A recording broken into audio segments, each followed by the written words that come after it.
Okay, on number 11, they give you 1.15 moles of carbon monoxide.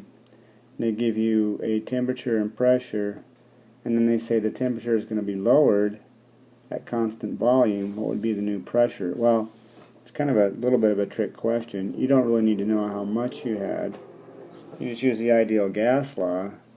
It says you're at constant volume, so you can eliminate the volume here and here, and then pressure 1 was 0.300 atmospheres.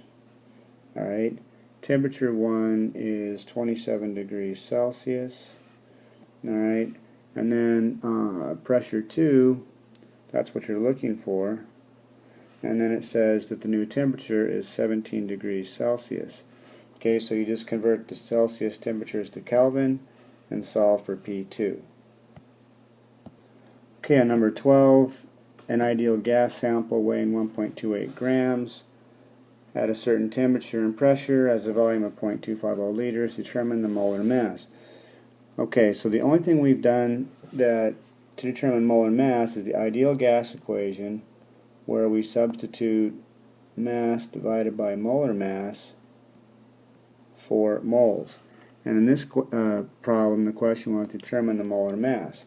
Alright, so again, if I multiply both sides by the molar mass, and then divide both sides by pressure volume, I get the molar mass, or I solve for the molar mass.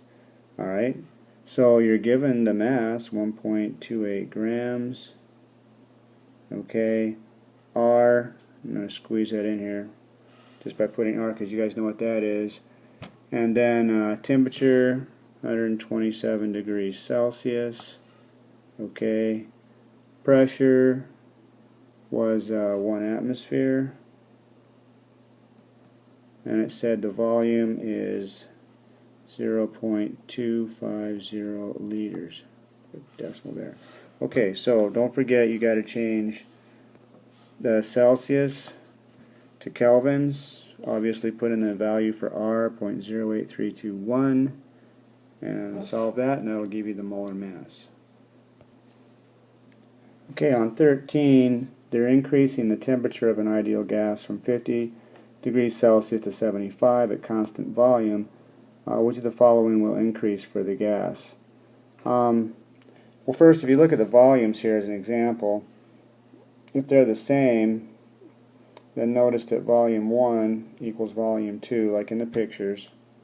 The difference is going to be that I'm going to increase the temperature. The temperature is going to go up over here for container number 2. The volume's constant. I could also look at the combined gas law. So if I increase the temperature here, and I go and I move this up, then the pressure is going to have to increase, but that's not one of your possibilities. It says 1, the average distance between the molecules increases, 2, the average speed of the molecules increases, or 3, the average molecular mass. Well, we know that the molecular mass is not going to change, so we can cancel 3. Let's take a look at 1. Okay, the average distance between the molecules increases. Well, I've got the same amount of space in here, no matter how I look at it. This space here and this space is the same.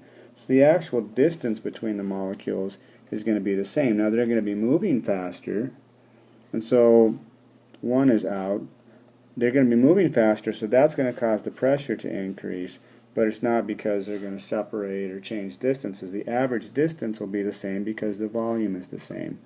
So the one that increases is 2, which was the average speed.